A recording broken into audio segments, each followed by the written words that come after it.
Good evening, everyone. Thank you for coming tonight. We're very lucky to have a very multi-talented and multifaceted speaker, from a comedian, famous through-line songwriter, to author of two brilliant books we're discussing tonight. The first, Jews Don't Count, and very recently published, The God Desire.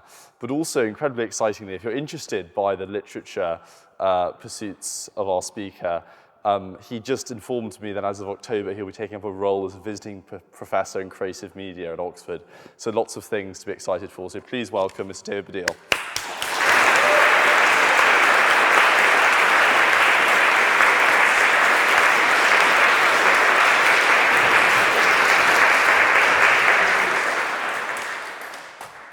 Hi, David. So hello. Thanks for coming. That's all right. Nice to be here. I mean, it's not full. Let's just lance that elephant in the room straight away. Yeah, I mean, if only someone was going to glue themselves to the floor, I think it'd be full. Yeah, that's a good point. Yeah, we do well off that, but you know, as in I think in heavy exam season, right? There's a. Don't try and make it better. Yeah. But we thought we'd sort of start by talking about The God Desire. Yeah. And I was wondering if you wanted to sort of just summarise that the argument that you make in the book. Okay. And perhaps talk about the book a bit before we get into some questions. Okay. I mean, do people know who I am? Because like some young people have no idea. That bloke there doesn't know who I am. So I now can't open this as well. That's weird.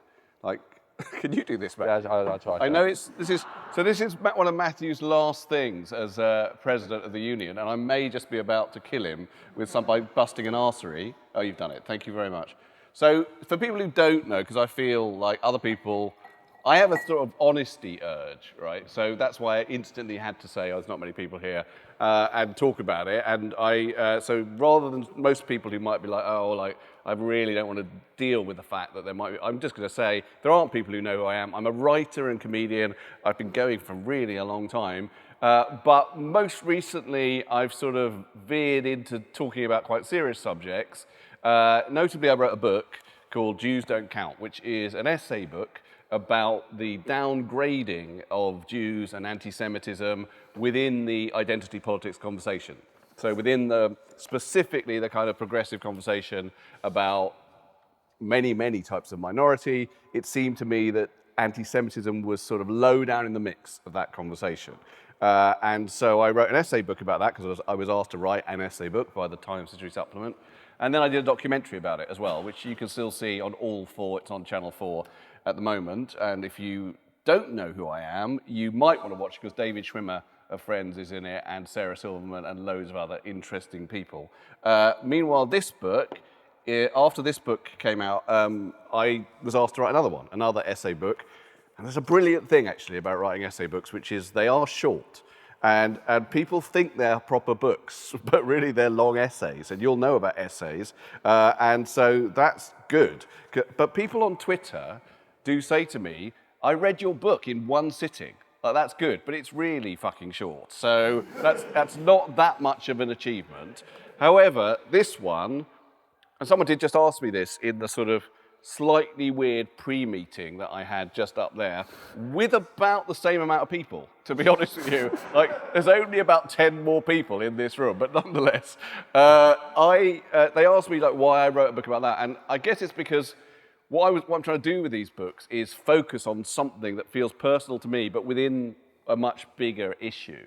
So within the issue of discrimination and race, I wanted to focus specifically on the way that I felt Jews were downgraded. And in this, atheism and religion's a massive subject, but I wanted to write about how if you ask me why I don't believe in God, it wouldn't really be about all the big things to do with the problem of evil in the world, or what existed before the Big Bang, or all the things that people normally talk about, but it would be about a specific thing, which I'll tell you what, I'll read a bit of this, and then you'll maybe get a sense of what it's about. So there are two quotes at the start of this book, and they help you understand it. Before the divine kingdom can be established in events, it has to be established in the mind, in the human imagination. That is Bishop Richard Harris, Thought for the Day, Radio 4, 4th of November 2022.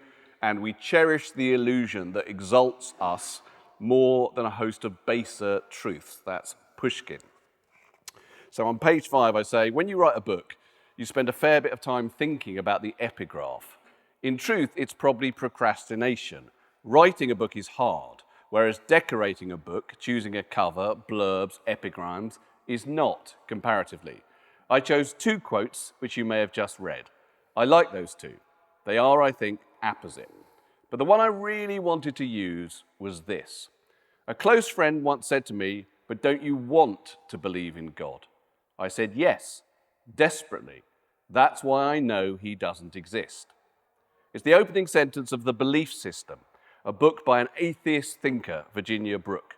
But Virginia Brooke is a character of my own devising, who appears in my own play, God's Dice. And using one of my own quotes as an epigraph is just too naff. I thought I might get away with it on the basis that this book is about the non-existence of something, so perhaps it would be apt to begin with a quote from a book that doesn't exist. I thought that might be meta and clever enough to carry it through, but in the end, it's just too Alan Partridge a move. Nonetheless, the quote does sit at the center of this essay. Most arguments for atheism are philosophical. Sometimes they tie themselves in knots, grappling with the issue of how you can prove the non-existence of something. At heart, they are based on the idea that there is no evidence for God's existence, therefore he doesn't exist. My argument, on the other hand, is in a general sense psychological. It requires an admission, which frankly most atheists I've noticed aren't prepared to make, which is, I love God, the idea, that is, of him. For the purposes of this polemic, I'm going to stick with the patriarchal traditional pronoun, although I believe a modern God would almost definitely have a Twitter bio that ended they/them. Who would not love a superhero dad who chases off death? Some non-believers reading this will think, speak for yourself. It's common amongst atheists in trashing religion also to trash the rewards of religion, or to be more specific, to disavow the presence in themselves of what religion is there to serve. There is something a little macho in atheism. Some atheists divine correctly that what religion provides for human beings is comfort, and then, in a way that can feel a bit adolescent, they feel impelled to say, essentially, comfort, that's for babies. But humans, a subset of which includes all atheists, are babies, however old and intellectual and cynical they grow. No matter how adult and controlled we seem on the surface, underneath we are a hive of wailing, impulsive, immediate need. I'm happy to admit to my own babyishness. This may be because, or rather why, I am a comedian. Much comedy is just that, stripping away the facade of adulthood. We are all winging adulthood, truly. There is only one adult in the world whose age in his soul lines up with the age he in fact is, and his name is Michael Gove. I am flawed and shallow and scared and often desperately in need of comfort, both psychological and... I'm going to stop reading now because I'm worried that I've got Matthew. I feel he wants to talk to me. I've just got a sense of it, and he thinks the reading is going on too long. I can sense that from him. So I'm going to stop there. I wanted to get to the Michael Gove gag because I thought it would get a laugh, and I was right about that.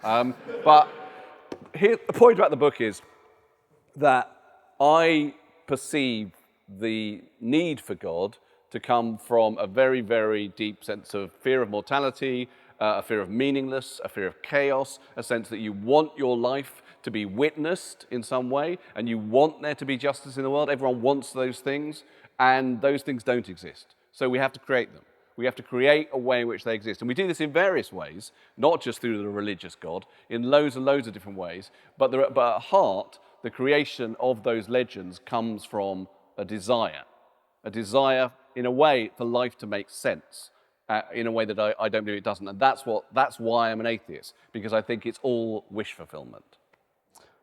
I think my first question just... I was right, though. You were thinking it was going on too long. No, not. I was just selfishly thinking I'd like to ask a question. Okay, fine. But only to elucidate a fuller response. But the argument, as I understand it, and you've sort of explained to everyone there, is that because we are predisposed to want God for these psychological reasons, that God doesn't exist. And I think some people might say, some theists might say, well, that's a somewhat misleading argument because that it doesn't really prove it doesn't exist. If we were to have a bet, right, and I said, okay, I flip a coin, and if it's heads, I win, and if it's tails, you win. I sort of said, I believe it's going to be, heads. I believe I'm going to win. That doesn't mean when we flip the coin, it won't be heads.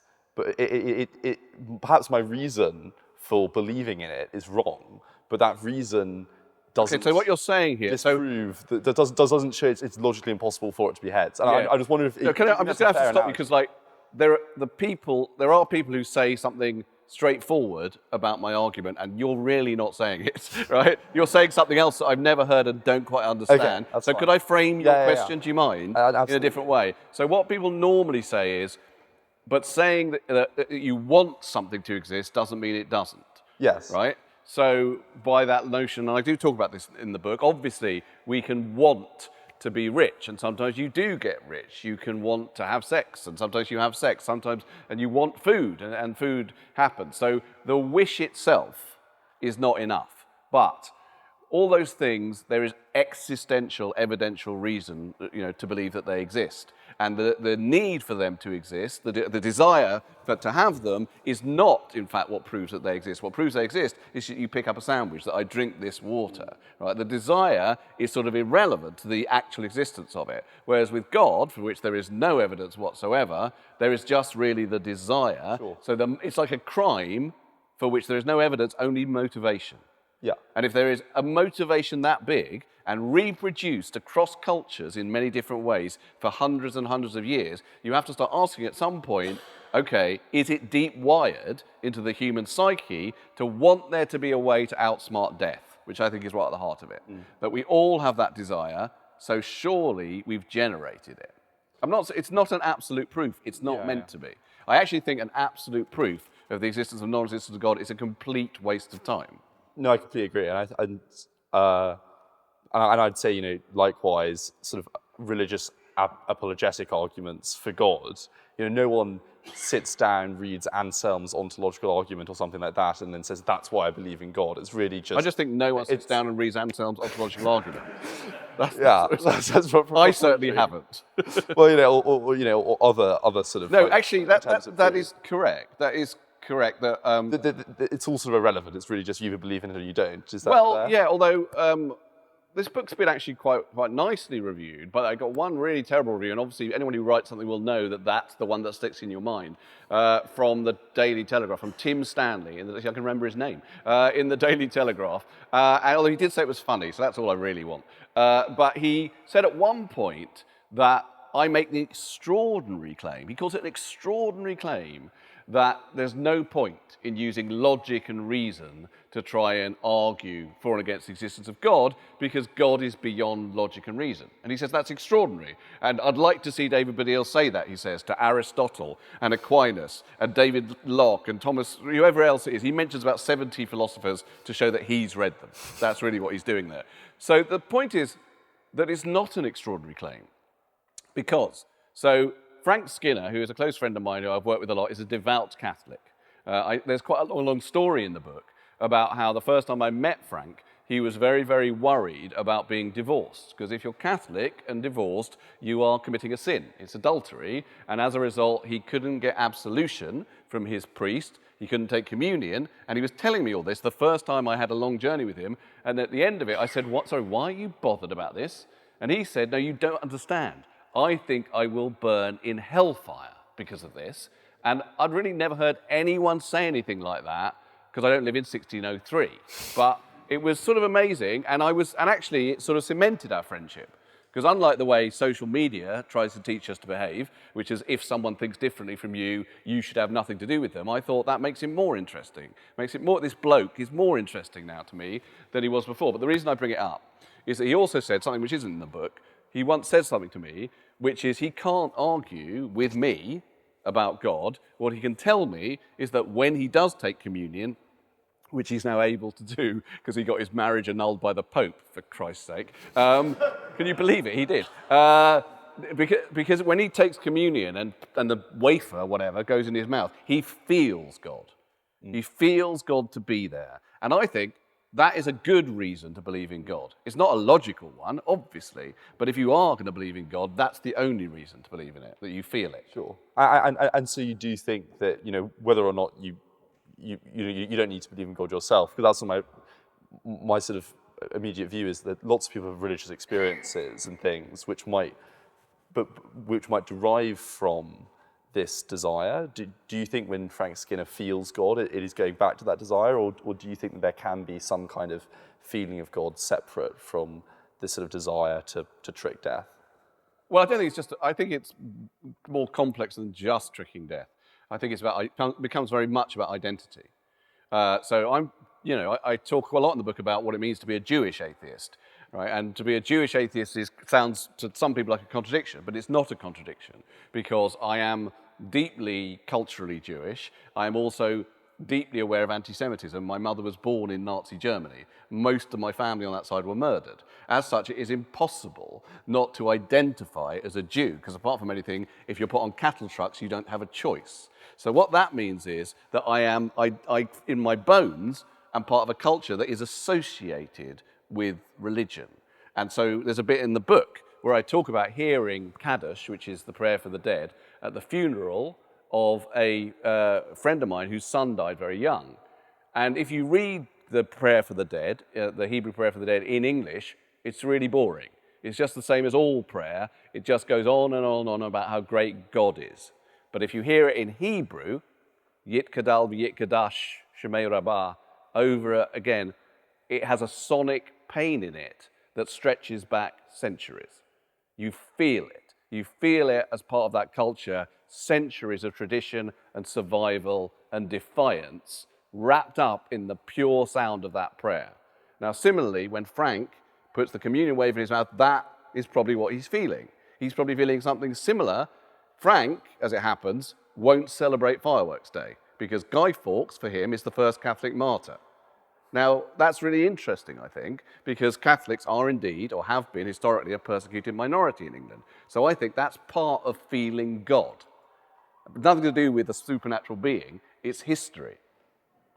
And so perhaps moving to your previous book, Jews Don't Count, in it you describe how you feel that Jewish people have been excluded from the progressive left's move towards identity politics. They're not excluded. I think they've been minimised. So yeah. And I wondered, do you think that's because of is that effectively a hangover from an incomplete transition from the left being about a class struggle to the left now being about identity politics? Because in anti-Semitic tropes, Jews are incredibly wealthy, and so under the sort of previous trade unionist left, Jews were the enemy, and that's a little bit simplistic, but yes. So this book, should you want to read it, it gives about 12 examples, some from my life, some from out there in the world of politics and culture, of Jews being erased, essentially,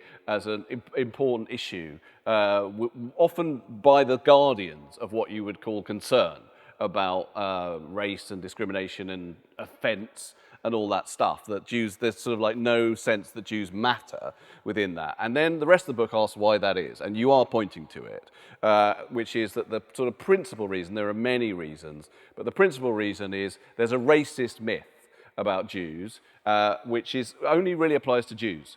So within racism, the object of racism for all minorities is considered by the racist normally to be low status. That is sort of often described as sort of stinking or thieving or verminous or whatever. And all minorities have to deal with that.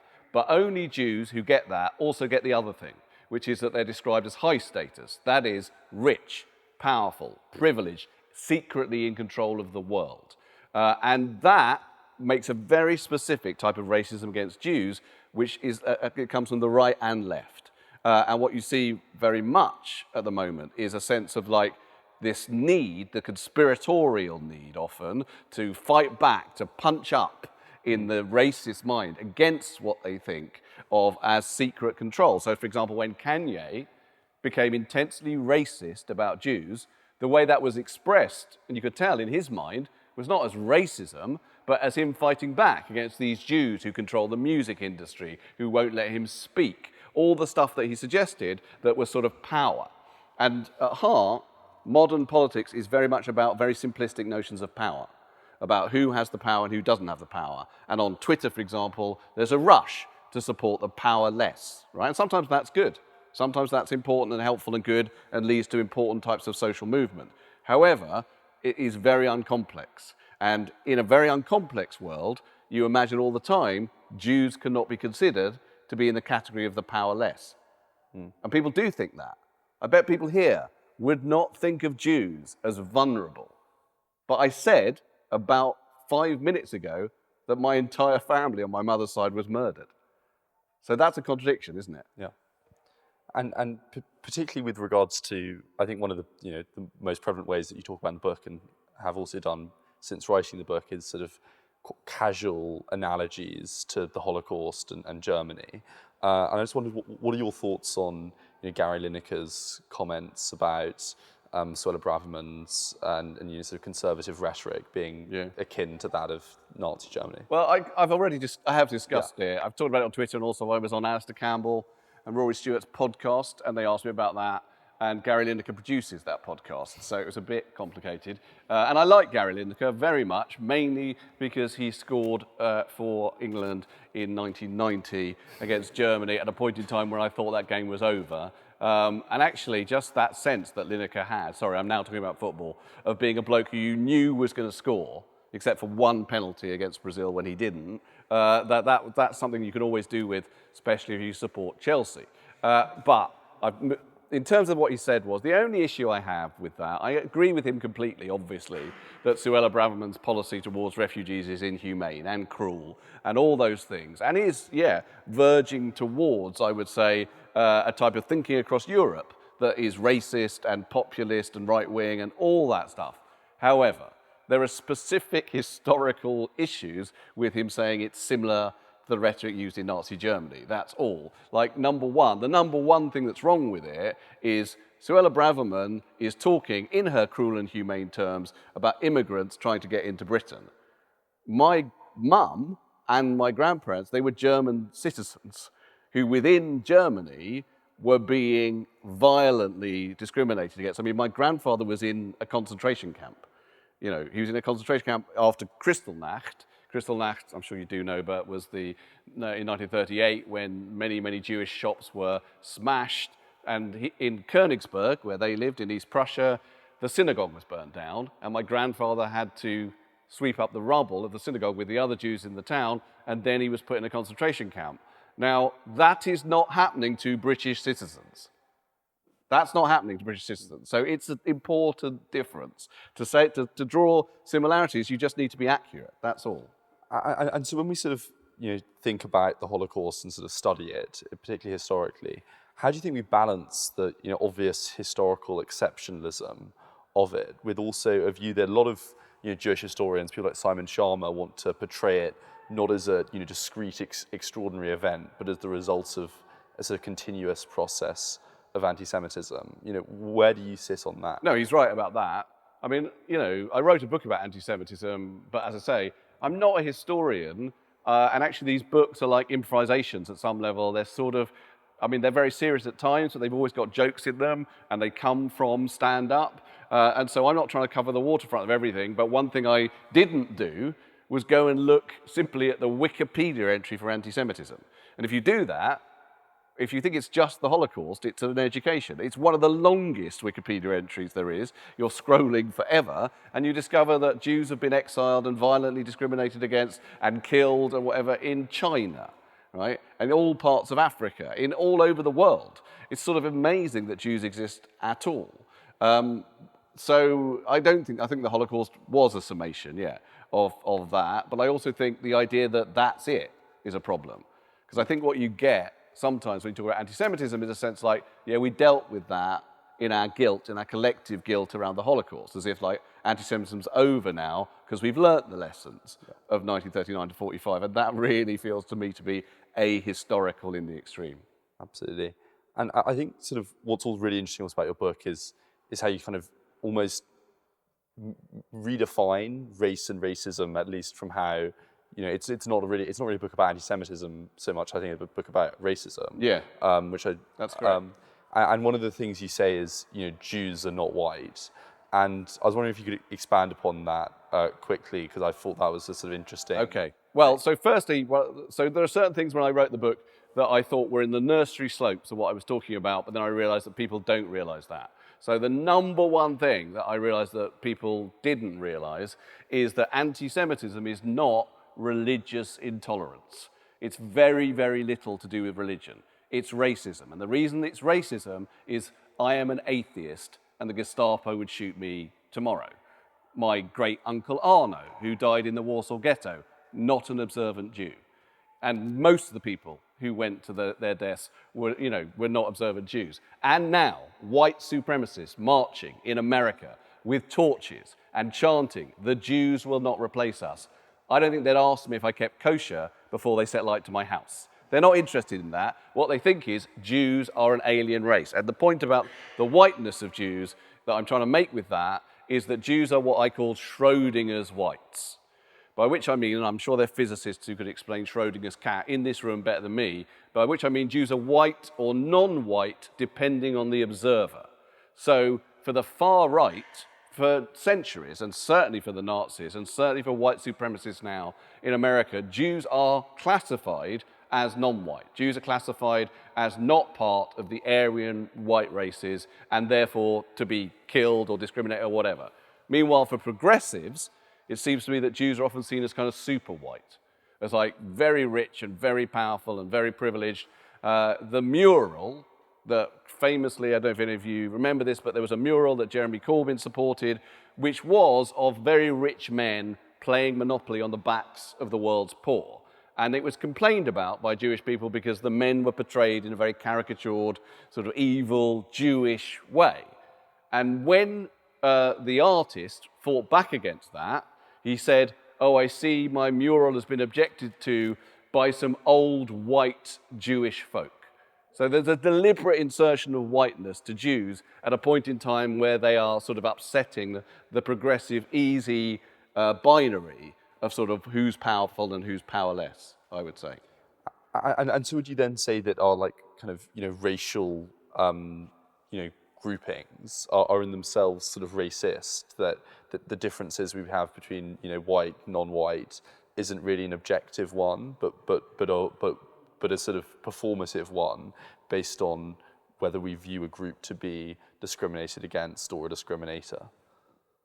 I don't know. That's complicated. And I also think, and I make this point very clear in the book, that actually it's not just about race anyway. Sure. It's about power. Yeah, I think the assumption of who to help on social media, which drives this, is based on a notion of who social media thinks is powerless and who they think is powerful. And that's why Jews are a problem within that, because Jews have been violently persecuted and yet seem to be powerful. Whether it upsets the whole other apple cart, I don't really know, and I kind of don't feel it's my place to define. No, absolutely. And the other sort of thing you've been sort of asked about. Can I just tell a story? Yeah, no, of course. Because there hasn't been a lot of laughs for a long time. And this is a funny story, but it is quite serious at another level, which is, so in my reactions to this book, I got a number of things which I thought were interesting. So I got a lot of Jewish people saying to me, "Thank you for writing it," because there's been this sense of unease around the way people talk about this subject, which we feel hasn't been articulated before, and you've done it, so that's nice. Then I would get some progressive people, not all, definitely, saying, "Oh, I didn't, yeah, you're right." And what one person said, I thought summed this up, was, "I realize now, having read your book, because I do have these assumptions about Jews, is that anti-Semitism is the racism that sneaks past you." Because lots of people don't even think of it, in a way, as racism. But the one I really wasn't expecting was the outpouring of Jewish shame. Because loads and loads of Jews don't tell people they're Jews. I am sort of militantly unashamed about it, because I have a truth urge that means I have to talk about myself anyway. But loads of Jews would write to me and would say, "I've spent my whole life not telling people I'm Jewish. I'm frightened of it." Older people who are Holocaust survivors, but you know the other thing, and while I'm at a university, I think I should say this, is lots and lots and lots of young student Jews who said to me, "I am in rooms with other students trying to fight the good fight, trying to be allies to other minorities, and every so often there'll be a bit of anti-Semitism. And until I read your book, I was always too embarrassed to call it out, because I just think they'll look at me like I'm mad, or they won't think it's important, they won't think it's relevant, it's not legitimate compared to other ones."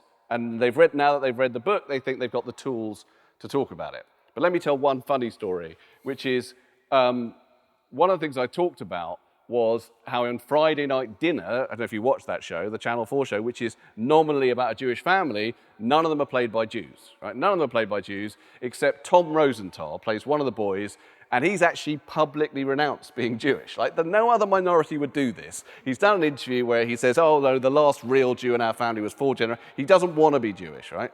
I was once interviewed by his dad, who's called Jim Rosenthal, who's a football commentator. I was interviewed outside Wembley in the 1999 FA Cup final with Frank Skinner, and about halfway through the interview, I hadn't said very much, I said, and most of you won't get this, I said, Jim, should you be working on Shabbos? Shabbos is Hebrew for Saturday. Jews aren't meant to work on Saturday. He got really cross, really angry, and started saying, I'm not Jewish, I get out of that because of my mum, and I'm not Jewish. And it was really embarrassing. Frank was really angry with me because he'd done 5 jokes that had gone well, he had to do them again. It was all really awkward.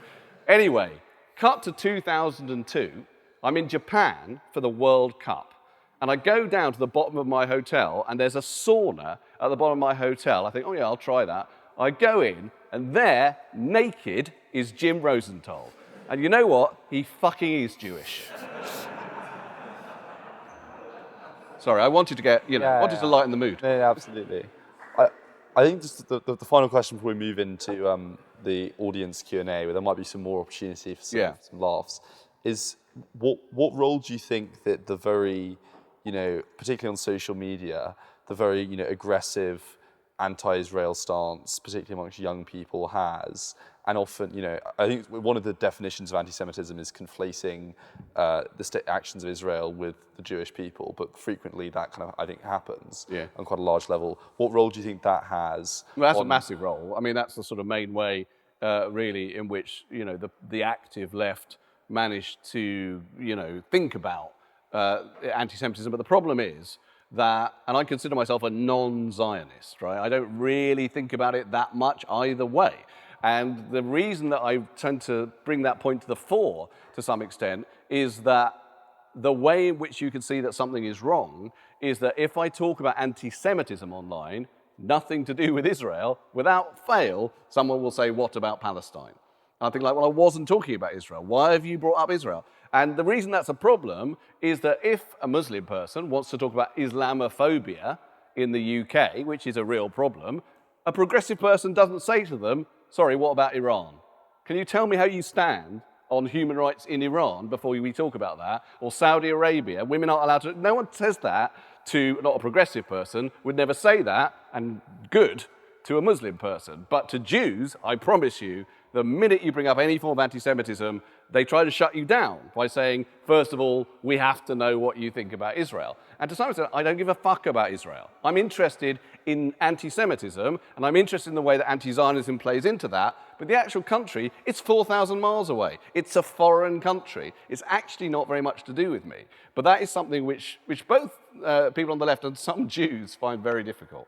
Yeah, absolutely. All right, so let's move into questions from the audience. Is it about Taskmaster? Yes, the gentleman just in the back row, just there. Hello. Oliver, how are you? Just says the microphone. I don't know him. He just came to me and we had a selfie beforehand. Okay. It's not like all Jews know each other. He's Jewish. So, I have 2 questions. I can't hear you. I have 2 questions. Okay. From listening to you, you talk, you actually remind me entirely of Nietzsche. And Did you say I remind you of Nietzsche? yeah, of course. Me? Sure. Wow, Yeah. that's pretty good, isn't it? And furthermore to that, so I want to say, you seem to place an ardent emphasis on evidence, and beneath evidence, the kind of modern day atheists such as Richard Dawkins places an emphasis on truth. Truth doesn't care about your feelings. That's what That's would be Ben said. Shapiro who says that, not... And Dawkins as well. Yeah. So I have a kind of mixture of things. What do you think truth is? Do you think that all truths can be proved? And furthermore,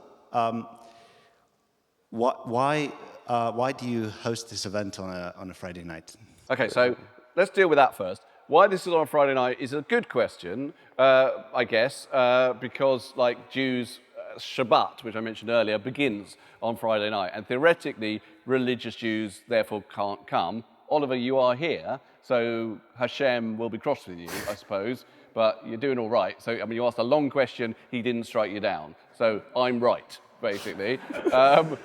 In terms of can all truths be proved, I mean, that is a question you really want to be asking Immanuel Kant rather than me. That's a really difficult question. I don't know the answer. Can all truths be proved? What do you think, Matthew?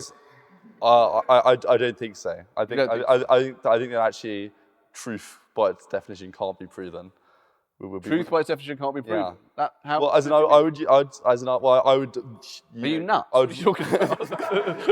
I would rest on Kant to say there's a distinction between the true world and the world we observe, and the world we observe which produces evidence. This is what I always hoped the Oxford Union would be like, by the way. I always hoped to be like this. Okay, I mean, there is a bit in the book which sort of relates to that, where I say quite early on that scientists might say, obviously, God doesn't exist, but scientists rely very heavily on concepts like dark matter to describe the universe. Now, dark matter cannot be proved. The effects of it can be seen, but no one knows what it is.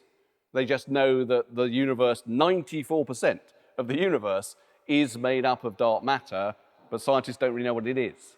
And so from that point of view, you have to say that, it's very, very difficult to say that even scientific truth is 100% provable, whatever proof means. Yeah, I think that. Sorry, there's a third question which was before, which is what is truth? Yeah, let's not do that. He's had loads of answers. All right, let's share around. Okay. All right, let's go to the member just there in the white shirt.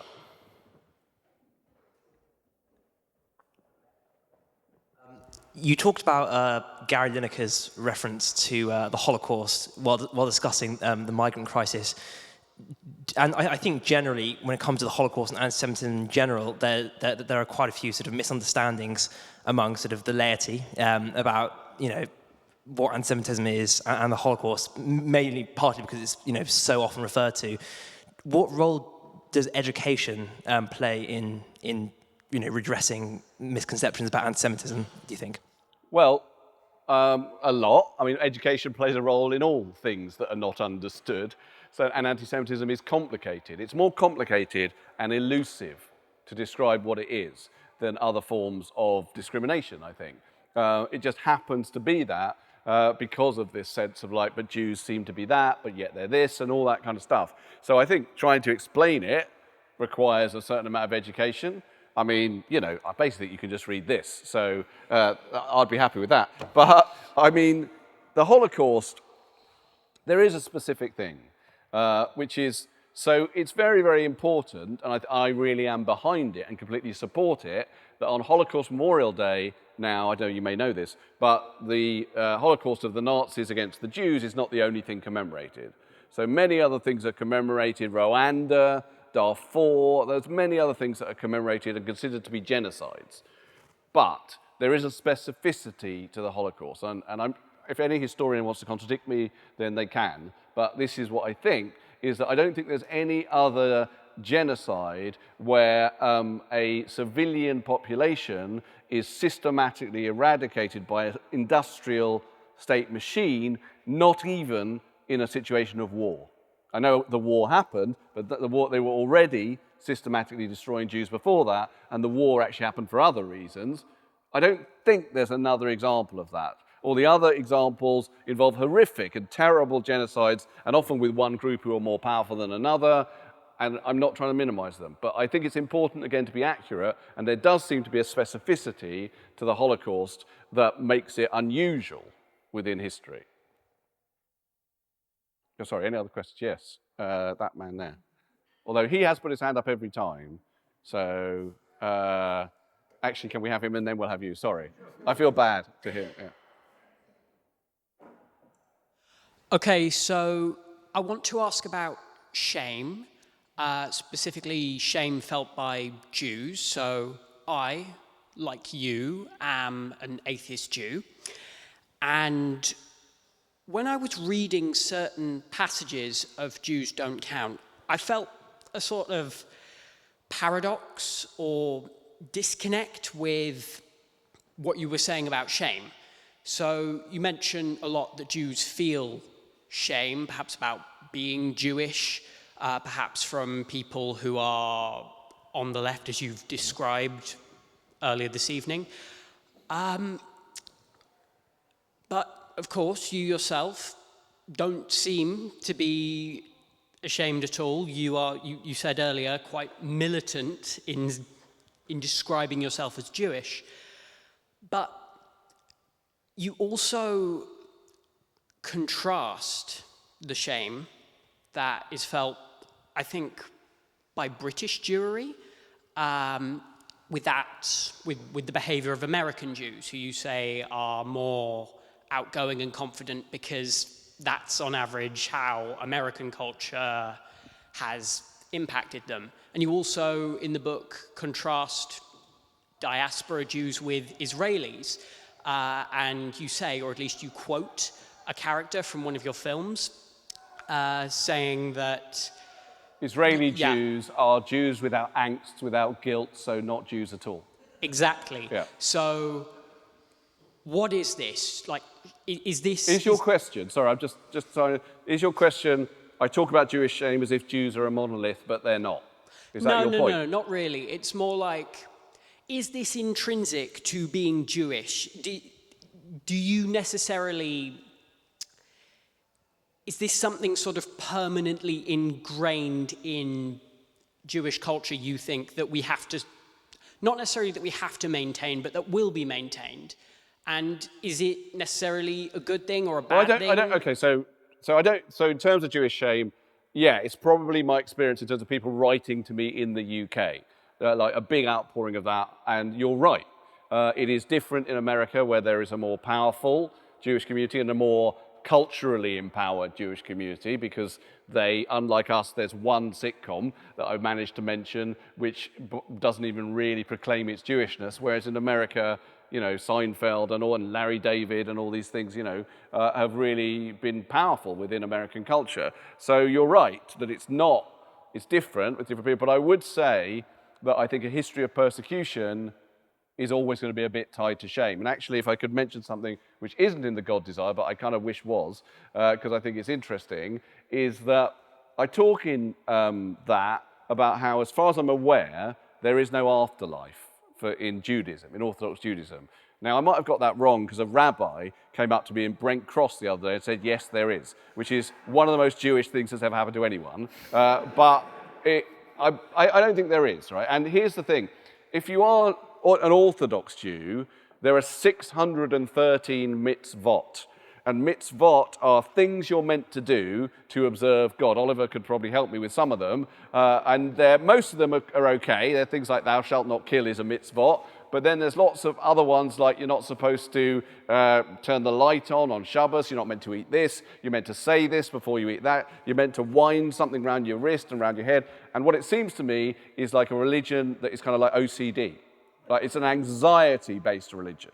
And the reason it doesn't have an afterlife is if you come from a culture where you are persecuted from moment to moment, you create a religion that gives you comfort now, in the here and now, in the immediate moment, not in 60 years when you might get bliss. You want it now because you're constantly under threat. And actually, a guy called Shalom Auslander, who's written a brilliant book called Foreskin's Lament, he is from a very, very religious community. And he told me that when he left that community, he was always frightened. He was always frightened because he thought something terrible is going to happen to me at any moment.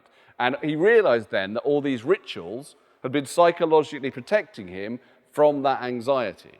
So I think, to answer your question, that the shame I'm talking about is intrinsic and often unconscious to centuries and centuries of persecution. It has a really weird spin on it in the modern era, which is some Jews are worried about coming out as Jews in case people think that they're rich and privileged. Definitely, I hear that as well. I hear like, oh, I don't want people to think I'm rich, I don't want people to think that. So it's a weird component of a shame that actually comes from vulnerability. The ingrained negative emotion of shame, do we try and get rid of it? Yeah, always try and get rid of shame, in my opinion. I mean, some people wouldn't agree with that. And that reaches a whole other thing. So I did a documentary for BBC Two about social media called David Baddiel, Social Media, Anger and Us. And it's about why social media creates anger, which I think the way it does that is people think that social media is a marketplace of ideas. It isn't. It's a marketplace of identity. It's people saying, I am this. Like suddenly we've all got the ability to proclaim who we are, and people do that in opposition. That's how you proclaim who you are. It means, I am this, therefore I hate that person who is not that. And one way in which people have weaponized that is through using it as a huge shaming machine. That's what the internet almost is, a huge shaming machine. And I have read people who think that's good, who think that, you know, these are bad people, therefore they deserve shame. I think that's really, really dangerous, because I think shame is always a very, very negative emotion, and the deployment of it is a very dangerous thing. Okay, thank you. Thank you. Yes, sorry, you were next.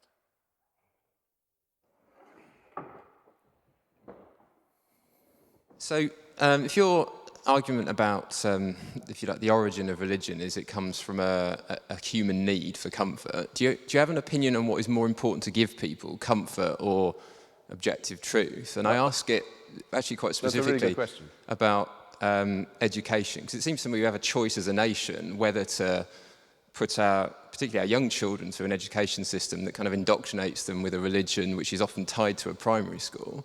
Now, it would strike me as being pretty unlikely that if you didn't give a child that exposure, they would grow up to be religious. So we have a choice to some degree in which how we can steer people, whether they're religious or not, and I would like your opinion on which way we should go. Well, can I just tell you something before I go into to answer that, which is something that's happened to me since I wrote this book, since I wrote The God Desire, is, so loads of people wrote to me about Jews Don't Count, and it was mainly just people writing to me, telling me what they thought. With this, people send me Bibles. People actually send me through the post Bibles, Qurans, watchtowers, and letters about how if I open my heart to Jesus or whoever it might be. And that's interesting because they're slightly misunderstanding the book without having read it, I think most of them, which is when I say I have a desire to believe in God, and that's why I understand why we've created God, that doesn't mean I want to believe in God.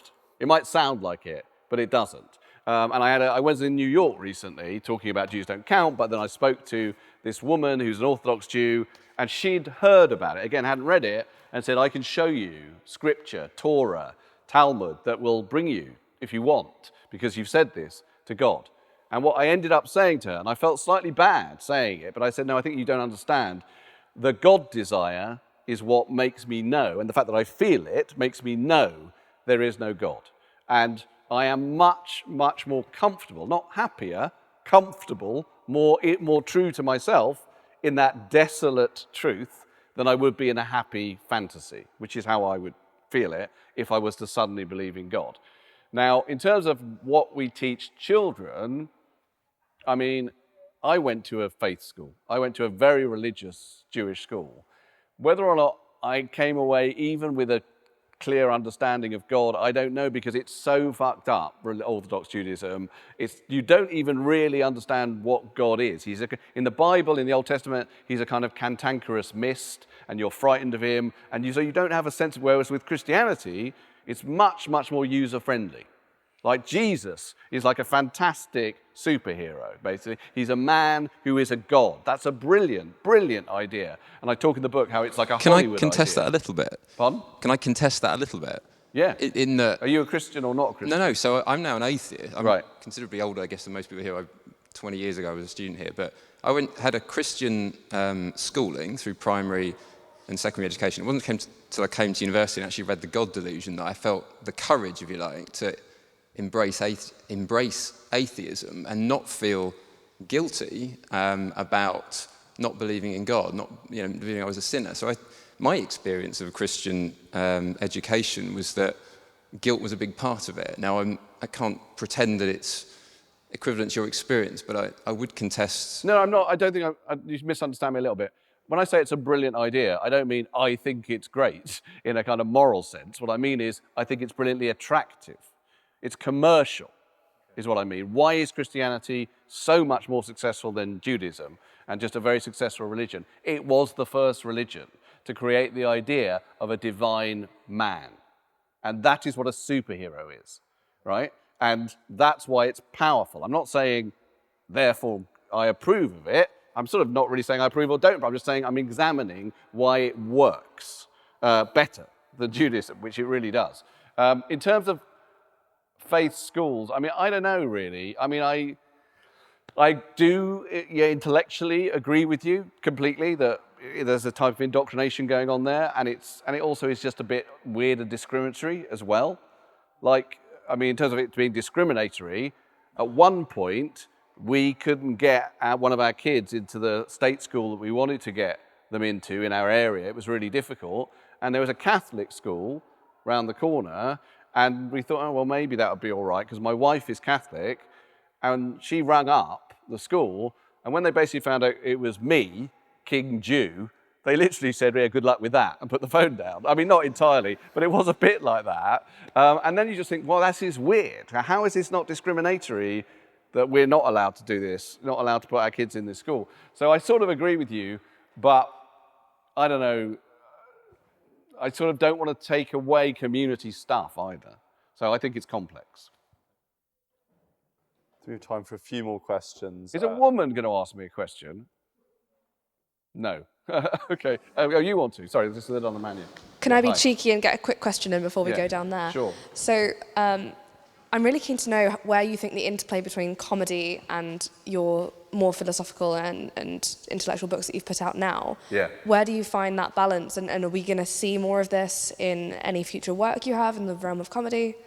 Well, so if you read the books, they are quite funny, but I promise you. I mean, like the God Desire is sort of principally about death, but it is funny. In fact, that's at the end of the God Desire. I'm casting around desperately for an upbeat to end on, to say I don't want it to be just all about death. And I'm trying to find out, I talk about love and empathy and all these things that might make life worth living, and I dismiss them all, except for laughter. I say laughter, that's the thing that makes life worth living and separates us from the animals, although I have seen monkeys throwing poo and laughing, so that might be wrong. But the books, if you read them, I think they read, and I think this is a hybrid form, I guess, that I've created, like they're written by a stand-up, who's essentially become a bit of a philosopher, because they're not difficult to read. Like philosophy is impossible. Is anyone studying philosophy? Yeah, right. Is it impossible to read? I mean, right? I'm glad you've just admitted that, even though you've chosen it as a subject. But whenever I try and read proper philosophy, is someone else doing it? Right. I just think like, God, this is unbelievably hard to read. And that's a shame, because these are big life questions, and you should be able to just read it and think about it without the logic is what annoys me. It's just the incessant logic. So I think writing them in a vernacular way comes from stand-up. And I am also, I'm recording, I did 3 tours. In the last 10 years, I've done 3 stand-up tours that have started to verge into that anyway. So the first one was about fame, the second one was about my family, and the third one was about trolls. And they are sort of like half TED Talks, half comedy. And I'm recording them all for Sky Arts in the autumn, if I've got time in between being a visiting professor of creative media at Oxford, which I'd just forgotten about until someone brought it up. I am still going to try and do that, but this is really cliched, but I'm going to say it. As I get older, I think, I want to think about this stuff. I want to think about big issues. I actually can still do gags about nothing, and I like gags about nothing, but in the books and in the work, I think I want to see if I can write about the big stuff.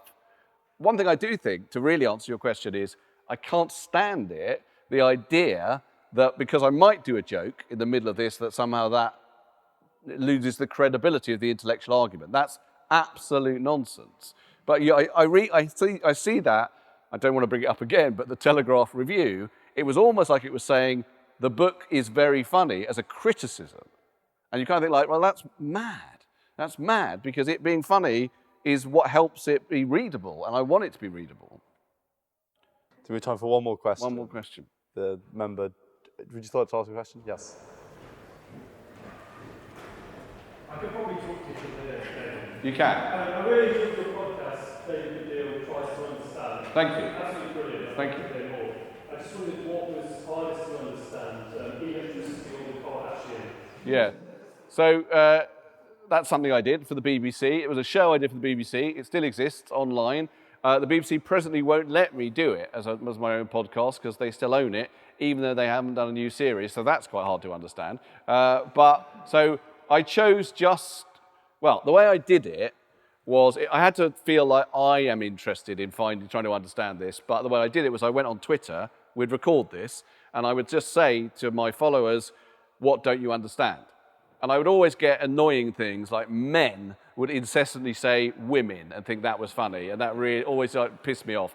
But then every so often you would get like something I think, oh yeah, electricity. Like, how can I not understand that? It's all around us. I have no idea how those lights really work. I really don't really understand it. So the way that show worked is I would then go and meet some experts, try and understand electricity, and then I would go back to the person who had said it to me and try and explain it to them. And I'd be watched over by experts, and they would give me a mark at the end of it, whether or not I understood it. Anyway, at some point, someone said the Kardashians, so I went and interviewed about 4 people who knew about the Kardashians, and I would say it was more complicated than electricity. I mean, certainly, if you ask me now to explain either of them, I'd be better off with electricity, I think. I mean, it got into some quite interesting areas about what the Kardashians represent, which I thought was really interesting. And I'm actually really interesting about what they represent for Latino women in America and all sorts of things. But the sheer family tree of it, I never got my head around. I was never sure which one was which. I was never too sure who the bloke was. The bloke is a bit like the male Bronte, isn't he? Like the rubbish male Bronte, or the one in the Cause. You won't know who the Cause are. But anyway, I never really understood it. Yeah, that was probably the hardest, although I remember doing the British Constitution at one point and just like, oh, forget it. I don't really know. You know, we live by that, no idea what it is, and neither did any of the experts really know what it was, is what I discovered. Are we stopping there? I mean, I can keep going, but I don't know if I've lost the audience. It's like unclear. Does anyone want to ask a further question? That man who looks a tiny bit like a young version of me. Hi, thank you very much for coming. My question is about the terminology used in general, starting with anti-Semitism. So we use anti-Semitism instead of Jewish hatred incident, and then there is this debate, it's racism or not. Parts of the incidents are based on race or ethnicity of people. Part of it is religious intolerance towards Jewish people. Do you think it would help to use more accurate terms when we talk about anti-Semitism? Okay, so I think that's a really good question, actually. So I, in my book, say, and have said elsewhere, I don't like the term anti-Semitism very much. It was invented in the 19th century by a German racist as a way of basically creating a society for people who didn't like Jews, and he used the phrase Semites or Semitism, and anti-Semitism grew out of that, and it creates this strange thing whereby because it's got a different name, people think it's not racism. And you see that all the time now, actually, when people talk about racism and anti-Semitism as if it's something different. And I would much prefer that not to exist, and I have used the phrase just anti-Jewish racism or Jewish hate or whatever else it might be, and I would prefer those terms. Unfortunately, I can only work within the language as it exists, and people just continue to use anti-Semitism, and I don't think I'm going to shift that. You get this really annoying thing online where racists basically get some canard out where they start saying, oh, well, Semites, Jews aren't Semites anyway, which is all irrelevant. People know what it means. It means hatred of Jews as Jews. And that's a racist thing because Jews are Jews because it's in their blood. It's not something they can actually change. Even if you converted in Nazi Germany, you would still go to the concentration camps. So really it should just be seen as a type of racism, but the word is there and it's used and I use it as a shortcut. That's a bit of a downer to end on, isn't it? Let's be honest. I think there's one more question. Yeah, but we can't hope that it's going to be a gag. That's the trouble. I might have to crowbar in a joke. Let's see how it goes. Hi. I've just noticed in the media recently there's been a bit of a surge in things about people stepping down from religion, particularly Orthodox Judaism, shows like Unorthodox, a few things on Netflix, and it can be quite liberating, sort of seeing people undergoing that critical thinking and stepping down from religion, and it has been sort of surging recently. Do you think there's something behind this? Is it social media, or just globalized society? Yeah, okay, so firstly, I'm a bit worried, and I'm not an Orthodox Jew, as we know, at the prevalence of Orthodox Jews on Netflix and other places as a kind of, shortcut for repressive cult, because that tends to be what it is. Like unorthodox, and everyone saw that. That is what it is. And there was recently another thing called The Patient. I don't know if you saw that with No. Steve Carell playing. I talk about this in my book as well. A non-Jewish guy playing a Jewish psychiatrist whose son has become religious. And again, he's like ultra religious, and it sort of wrecked his life. And I think Orthodox Judaism is probably extremely repressive, like lots of things. But the choice on Netflix or other places like Amazon, that's the one they're going to use. That's because Jews don't count, because they wouldn't use, I think, other religions that they thought would cause them more problems, I would say. Interesting. In terms of like if there is a movement away from religion, I don't know if there is or not. I think in the book, in The God Desire, one of the things I make clear is I'm not really just talking about Orthodox religions. I think the way we look at monarchy is a religion. I think the way we look at celebrity is a religion. Like the way that we ascribe magic and permanence to things that are not those things is always the God desire working in different ways. So I think you might be right that there's a turning away from traditional religion, but it's being replaced by all sorts of other religions, I would say. I'm going to finish on a joke, because I feel it's important to me to hang on to the comedian in myself. One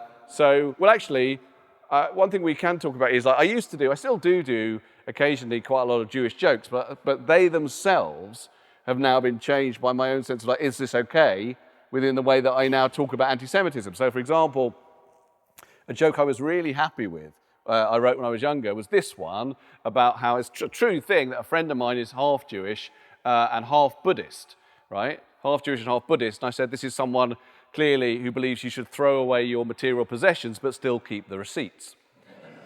And I now think, is that joke okay? You say, is that joke? I'm not sure if it is or not. But similarly, I tell this story, which is an absolutely true story. Again, I'm not sure if this is okay.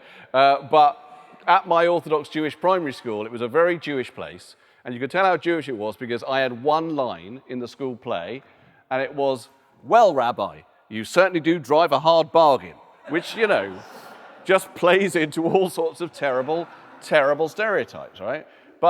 So I'm going to tell you, just to finish off with, actually, can we finish on this? Yeah. So I decided that I thought, if I'm going to tell Jewish jokes, they shouldn't be about money. And I was once on the Today programme on Radio 4, and I noticed that they were asking these two non-Jews who were in a conversation with me about Jewish comedy for their favourite Jewish joke, and they just told jokes about Jews and money. And I thought, I'm not going to do that. So I told this joke, which is it's just an old joke, but I do like it, about basically a Englishman, a Frenchman, and a Jew are sitting on a park bench. And the Englishman says, I'm so tired and thirsty, I must have beer. And the Frenchman says, I'm so tired and thirsty, I must have wine. And the Jew says, I'm so tired and thirsty, I must have diabetes.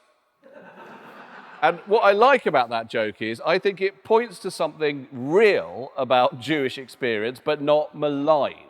Like, no one's going to burn down Jewish houses because they're hypochondriacs, right? But they are going to burn down Jewish houses because they're this notion that they're obsessed with money. And here's an ancient Jewish joke that's very good, very satirical about that. So this is a joke about that belief rather than reinforcing that belief. It's an ancient 19th century Russian joke. And in it, Moses and Abraham are walking through Moscow. And they see a sign, these two Jews, outside a church that says, convert to Jesus, we will give you 20 rubles. And so Moses, who's been having a hard time recently, says to Abraham, look, I'm sorry, I'm just going to do it. I'm just going to do it. And so he goes in, Abraham waits outside, and then Moses comes out, and Abraham says to him, so, did you get your 20 rubles? And Moses says, money. It's everything to you people. And I love that joke, because I love that joke. And I'm going to end on that, if that's all right. Well, thank you very much. And please all join me.